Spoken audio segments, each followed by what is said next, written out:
신명기 6장 4절부터 9절 같이 읽어요. 이스라엘아 들으라. 우리 하나님 여호와는 오직 유일한 여호와이시니 너는 마음을 다하고 뜻을 다하고 힘을 다하여 네 하나님 여호와를 사랑하라. 오늘 내가 네게 명하는 이 말씀을 너는 마음에 새기고 네 자녀에게 부지런히 가르치며 집에 앉았을 때이든지 길을 갈 때이든지 누워 있을 때이든지 일어날 때이든지 이 말씀을 강론할 것이며 너는 또 그것을 내 손목에 메어 기호를 삼으며 내 미간에 붙여 표로 삼고 또 내 집 음설주와 덕담문에 기록할지니라. 아멘. 찰스 스퍼전 목사님, 저도 신학교 다닐 때 영국의 대각성운동을 일으켰던 찰스 스퍼전 41년간 목회했던 그가 책 한 권을 썼어요. 물론 여러 번 책 썼지만 설교집이 아닌 목회자 후보생들에게라는 책을 써서 다시금 그의 노작이자 마지막에 많은 사회 영향을 끼쳤습니다. 찰스 스퍼전 Lecture to my student. 내 학생들아, 이 강의는 내 학생들이야. 나를 만난 사람들에게 부탁해. 목회자 후보생들에게. 그러면서 그 시대도 그렇고 지금도 그렇고 그가 약 한 25장, 1장부터 25장에 글을 쓰면서 21장, 22장에 정말 마음을 다해 쓴 챕터가 이런 겁니다. 어떤 것이 진지함을 유지할 때가 있고 진지함을 유지하지 않으면 망할 때가 있다. 인생이 다 그렇다. 하나님 앞에서의 진지함을 유지하라. 기도도 진지함을 유지하고 예배도 진지함을 유지하고 찬양도 진지함을 유지하고 믿음도 진지함을 유지하라. 믿음의 진지함을 잃어버리면 망친다. 그래서 진지함을 유지하는 것과 망치는 것에 대한 한 편의 한 장을 씁니다.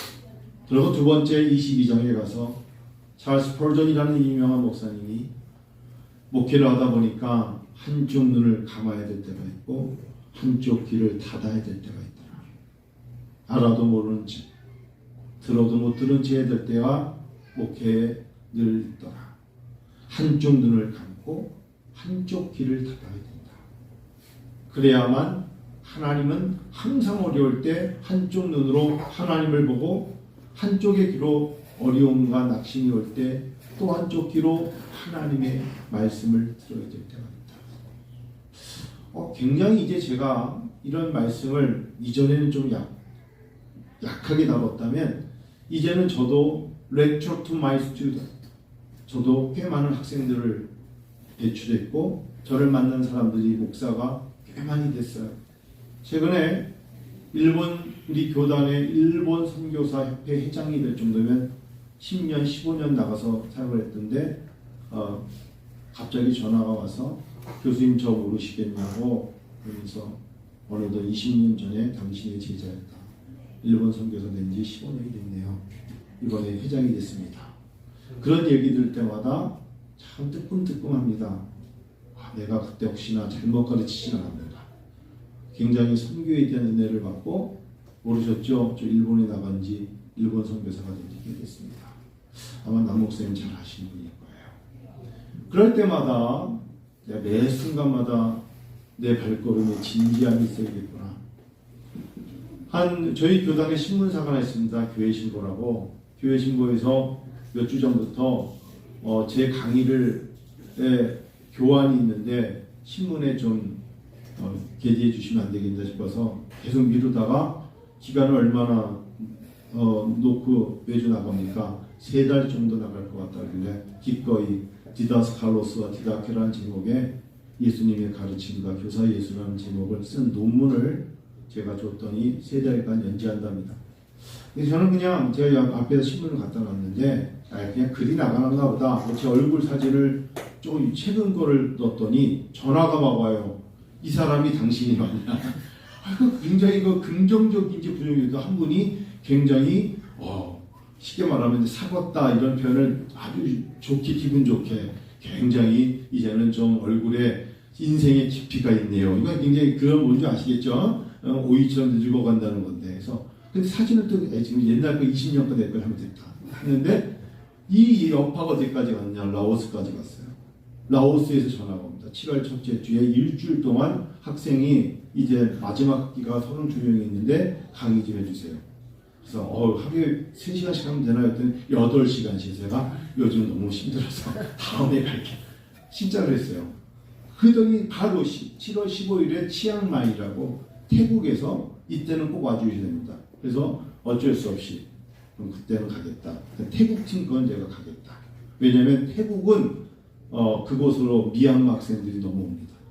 그래서 신학 교육을 전혀 못 받는 학생들이 오기 때문에 이 미얀마 지금 반군으로 어렵잖아요. 넘어오기 때문에 그러면 다 모아라. 그러니까 7월 15일일 겁니다. 그때 한 주는 치앙마이 그리고 넘어가서 미얀마에 가서 어쩔 수 없이 또 강의를 합니다. 6월 달에 여러분 19일부터 20일까지는 크게 광고하지 않을 건데 제남이라는 곳에 가야 됩니다. 제남은 광동이 있는 지역인데 중국 학생들 마지막에 6명이 졸업을 하고 선생님한테 인사를 겸 자기들이 준비한 선물을 하겠다고 힘드셔도 비행기를 타고 오라고. 그래서 제가 이번에 세 분 김장식 목사님과 또 몇 분이 같이 가야겠다.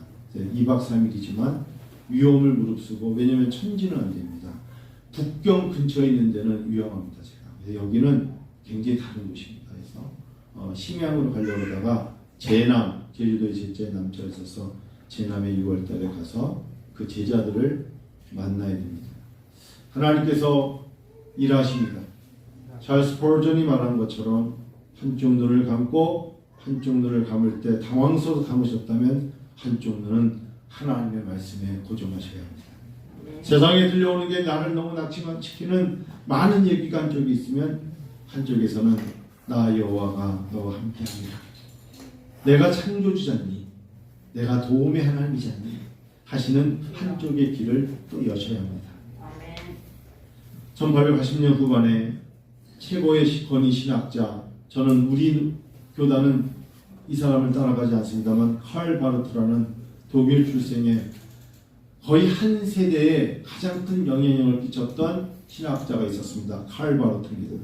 이 사람이 항상 당시에 가장 큰 영향을 미치면서 많은 목회자들에게 이렇게 합니다. 한 손에 성경을, 한 손에 신문을, 한 손에 성경을, 한쪽에는 신문을 들고 있어야 된다. 누가요? 목회자가. 한쪽은 꼭 성경을 들고 있어야지만 한쪽은 세상에 돌아가는 이야기를 알아야 한다. 사회학자입니다. 골방에 들어가 있으면 안 된다. 기도원에 들어가 있으면 안 된다. 한쪽에는 말씀을 듣지만 한쪽에는 주변의 사람들이 왜 힘들어하는가, 주변의 사람들은 뭘 놓고 기도하는가를 알고 들어야 되는 한 손에 신문이 있어야 된다. 멋있는 이야기입니다. 그리고 꼭 따라가야 됩니다. 마틴 루터가 종교개혁을 일으키고 그가 내세웠던 5 소울이 있습니다. 그 5 소울은 다른 게 아닙니다.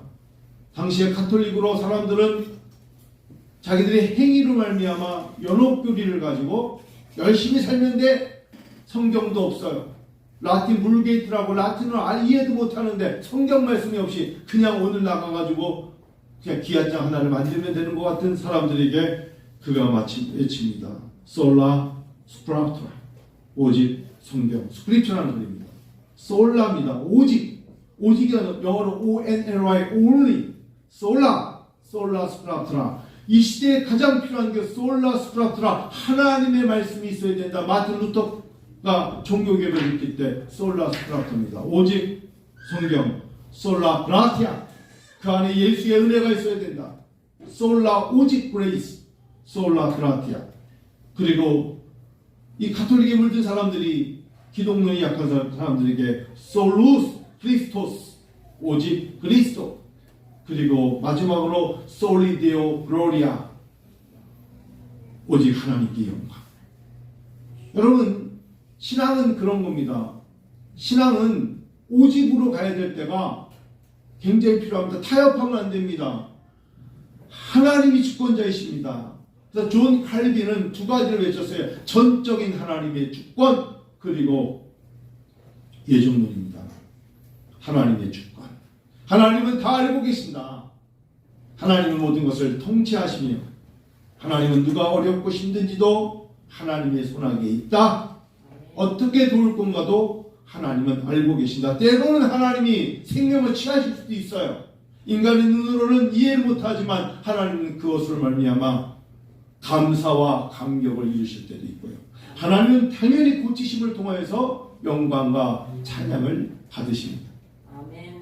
그것을 하나님의 주권과 이중 예정론이라고 합니다. 왜 하나님의 주권을 믿을 수밖에 없느냐? 존 칼빈이 개혁주의를 외치면서 인간은 아무리 생각해도 전적으로 타락하였다. 의로운 자가 없다는 겁니다. 전적 타락. 하나님은 나를 선택한 것이 내가 잘나서가 아니라 그냥 무조건적으로 나를 선택하셨다는 거예요. 이게 은혜예요. 내가 뭐 지식이 많아서가 아니라 무조건적으로 나를 선택하셨다. 하나님은 불강력적인 은혜, 하나님의 사랑을 막을 수가 없다. 하나님이 부어주신 그 은혜는 인간의 측량할 수 없을 정도로 극크신 은혜다. 대안적 속죄, 그리고 마지막에 성도는 견인. 성도의 견인은 뭔지 아세요? 마지막까지 두렵고 떨림으로 구원을 이룰 때까지 견인해라. perseverance. 인내하라는 거예요. 인내해야 된다는 거예요. 매 순간에 가정에서도 사회 집단에서도 교회에서도 하나님 앞에 서 있는 사람들에게는 성도의 견인. 이쯤에서 그냥 예수 신앙 그만둘래요 라고 조금을 생각하면 안 되는 거예요. 성도의 견인. 저는 더 이상 예배 드릴 수 없습니다. 그는 더 이상 생명을 연장할 이유가 없습니다. 인간을 만든 목적이 하나님께 영광이거든요. 그래서 여러분, 우리 은혜 앞잡게 성도 여러분, 예배 드리심이 은혜입니다. 이렇게 불가피하게 이제 온라인 예배 드리시는 분들도 같은 은혜입니다. 같이 예배 드리는 거예요. 예배 드릴 수 있는 건 아무나 드릴 수 있는 게 아니라 하나님이 불러주신 겁니다.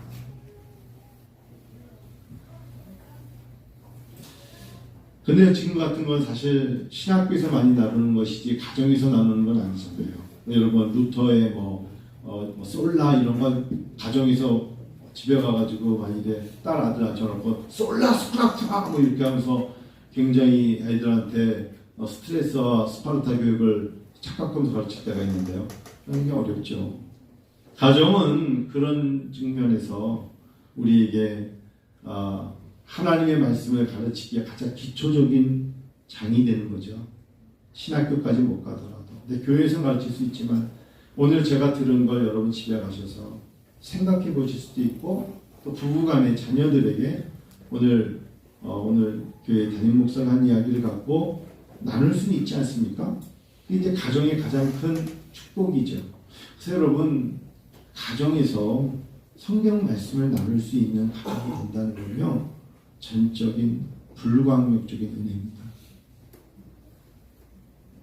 얼마나 어려운 세상인지 모릅니다. 다른 이야기는 주제거리가 어마어마하게 많고 결국은 마지막에는 낙심과 낭만으로 끝냅니다. 비교하면서. 근데 가정에서 하나님의 말씀을 나누면 낙심과 낭만으로 시작됐던 마음의 은혜와 평안으로 끝납니다. 엄청난 차이예요. 저는 목회자 가정이기 때문에 이걸 압니다. 또 제 아내도 평생 목회자 가정을 컸기 때문에 다른 것은 약할 줄 몰라도 이거 하나만은 아주 강한 사람으로 부부가 이루어져 있습니다. 얼마나 많은 이야기들을 듣고 접하면서 낙심이 오겠습니까? 경제적으로도 그렇고 목회적으로도 그렇고 자녀들의 교육도 그런데 하나님의 말씀으로 어떤 성경 말씀 하나를 가지고 이야기하다 보면 결국에는 웃음이 있고 평안이 있고 즐거움이 있고 아름다움이 있습니다. 그래서 가정은 매우 중요한 것입니다. 가정을 이룬다는 건 언약입니다. 창세기 하나님이 아담이 혼자 독초하는 것이 좋지 않다 해서 살 중에 살이요 뼈 중에 뼈로 하와를 만드셔서 에덴의 가정을 만드셨습니다. 그것을 언약이라 합니다. 언약은 계약의 테스트먼트에서 그냥 사람들 간에 지켜야 될 도리 정도가 아니라 이 두 사람을 뽑아서 너희는 이제 부부야 라고 말하는 언약식이 결혼입니다. 굉장히 중요한 관계입니다. 그걸 에덴의 언약이라고 합니다. 그런데 에덴 동산의 언약을 사람은 전적으로 타락해서 아담이 깨버렸습니다.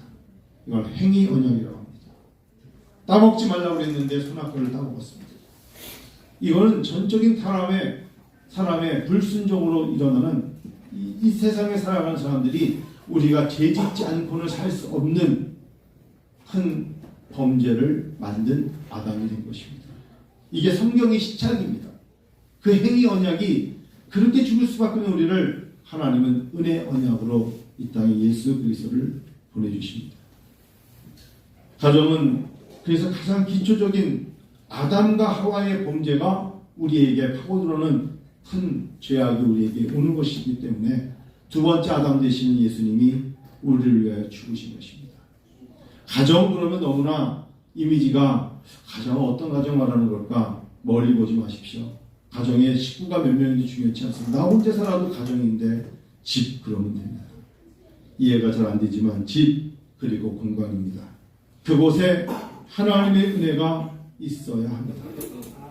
큰 공간 속에 혼자 있던 아니면 조그만 공간 속에 내가 혼자 있던 그 공간을 나로 말미암아 하나님의 향기가 가득 찬 은혜의 공간으로 만들 책임이 나에게 있습니다. 아멘. 이해가세요? 아멘. 어떤 회사든 어떤 공간에도 마찬가지입니다. 큰 공장 속에 내가 혼자 일을 해도 나로 말미암아 이곳에 하나님의 놀라운 은혜의 공간이 될 수도 있고요.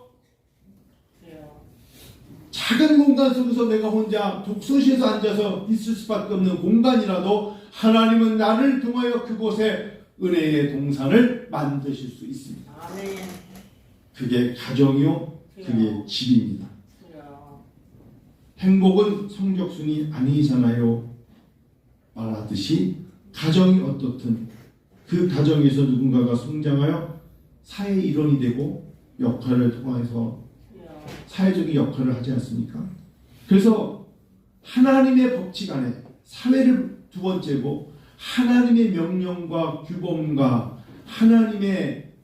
하나님이 주신 우리에게 향하신 당신의 은혜의 언약은 내가 지켜야 합니다.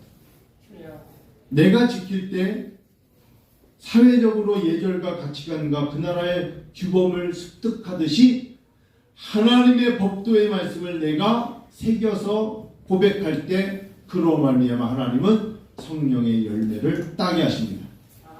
그래서 우리가 참 잘 하나님의 말씀을 배워야 합니다. 쉐마 이스라엘아 들으라. 신명기 6장 4절 유대인의 가정의 교육은 딱 하나입니다. 제일 먼저 들어라 이렇게 시작합니다. Listen to Israel. 이스라엘아 들어라. 자녀들에게 요구하는 건 딱 하나입니다. 부모님들의 말씀을 들어라. 들어야 된다. 우리는 한자로 경청입니다. 이게 사실은 이스라엘의 교육의 아주 기초요 기본입니다. 딱 단어 하나입니다. Listen, 쉐마, 들으라. 들으라는 겁니다. 안 들리면 불행합니다. 들려야 합니다. 들린다는 게 귀로만 듣는 게 아니라 이제 뒤에 대목에 나오는 겁니다. 그런데 먼저는 들어야 합니다. 오늘 여러분 저의 설교가 들리시죠? 소망이 있는 겁니다. 이 설교를 못 듣는다는 건 하나님의 말씀을 들을 기회가 없다는 거잖아요. 오늘 이스라엘아 들으라. 뭘 들으라? 우리 하나님은 오직 유일한 여호와시라. 이게 너에게 들려야 된다. 이 땅에 많은 신들이 있다. 그러나 우리에게 들려야 되는 것은 하나님의 일하심이 보고 들려야 된다. 하늘의 별과 달을 누가 만들었는가? 나의 도움이 어디서 올고 천지를 지으신 여호와 하나님께로서로다. 이게 들리는가? 누군가의 기도가 들리는가? 하나님의 말씀이 들리는가? 이스라엘아 들으라. 눈에 보이는 것을 갖고 낙심만 하지 말고 들어야 된다. 왜? 우리가 보이지 않지만 우리의 역사하시는 주권자가 하나님이시다. 이스라엘아 들으라. 그분은 유일한 하나님이시다. 그러므로 너희들이 두려워 떨며 낙심과 낭망으로 있을 것이 아니라 마음을 다하라. 뜻을 다하라. 힘을 다하여 내 여호와 하나님을 사랑하라. 네가 사랑하는 게 물질의 신, 건강의 신, 명예의 신에 빠지지 말고, 다른 거짓된 신들에 빠지지 말고, 마음과 뜻과 힘을 다하여서 하나님을 사랑하라. 이거보다 더 큰 계명이 어디 있고, 이거보다 더 중요한 음성이 어디 있겠습니까? 어느 날 어디로 가십니까? 하나님께로 더 가까이 갑니다. 하루의 인생이 지옥으로 가는 것도 아니요, 세상으로 가는 것도 아니요, 하나님께로 갑니다. 하나님께로 가는 것입니다. 그래서 마음과 뜻, 힘 다하여 하나님을 사랑하는데, 6절 한번 읽으실까요? 오늘 내가 내게 명하는 이 말씀을 너는 마음에 새기라. 한 귀로 듣고 한 귀로 흘러버리지 말고 마음에 새기라. 은혜와 함께 성도 여러분, 오늘 이 설교가 물에 새겨지면 사라지지만 돌에 새기시기를 원합니다. 신명기 6장 4절 9절의 말씀을 물이 아니라 돌에 새기시는데, 돌보다 더 굳건하게 새기는 것이 심령고소를 쪼개는 마음이 새기십시다. 하나님 제발 좀 사랑합시다. 제발 그분이 전능하심을 믿고 그분을 의뢰하십시다. 힘들고 지칠 때 두려워 떨지 말고, 아이고 망했구나 라고 주저앉을 수 있어도 하나님이 도우실 거야 라고만 한번 외치세요. 여호와 니시라고만 외치세요. 사람에게 기대를 통해서 그 기대대로 안 됐다고 너무나 탓하고 눈물 흘리지 말고, 하나님은 이 모든 걸 통하여 역사하실 거라고 외치십시다. 그게 마음에 생길 때만 가능합니다. 그러고 우리에게 의무가 있습니다. 자녀에게 부지런히 가르치라. 남편이 아내에게 가르치기 어려워요. 남편이 아내에게, 아내가 남편에게 다 큰 사람, 다 큰 다음에는 가르치기 힘들어요. 자녀에게 아직 가르치는 대로 듣고 따를 수 있는 자녀에게 부지런히 가르쳐. 여러분, 제가 목회자가 되기 전에 저희 아버님이 저한테 세 가지를 늘 얘기하셨어요. 첫 번째, 구두 깨끗이 닦고 다녀라. 목사는 구두가 깨끗해야 된다. 아버지가 무슨 어떤 책을 읽어라 이런 얘기 하시고, 절대 신발 꾸겨 신고 다니면 안 된다. 목사가 신발 꾸겨 신고 다니면 제일 나쁜 거야. 그리고 구두 깨끗이 닦고 다녀라. 아마 그래서 저희 집안이 구두 하나 깨끗이 닦고 다니는 거예요. 아버지의 명령. 두 번째, 머리가 산발적으로 서갖고 다니면 안 된다. 특히 목회자는 항상 나오기 전에 거울 보고 빗질해라. 근데 그게 잘 안 돼요. 잘 안 돼요. 세 번째, 신문 읽어라. 그래서 신문 안 읽고 텔레비전 보면 되게 야단 맞았어. 꼭 신문 읽어라. 특별히 사설 읽어라. 요즘은 근데 뭐 신문에 다른 게 있지만, 그래서 어느 날 신문을 이렇게 사설만 스크롤 해가지고 모아놓고 읽었는지 안 읽었는지 물어보실 때가 많으셨어요. 그때는 몰랐는데 그때 가르쳐 주신 게 목회자가 살아가는데 기본이라는 것을 알게 됐습니다. 굉장히 중요한 기본입니다. 부지런히 가르치라. 거기에 저는 이제 목회자를 하나 더 성경과 말씀과 기도가 중요하다는 것을 가르치라. 믿습니까?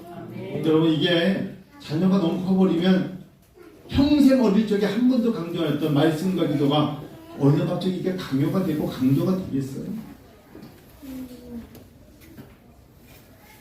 어느 정도로?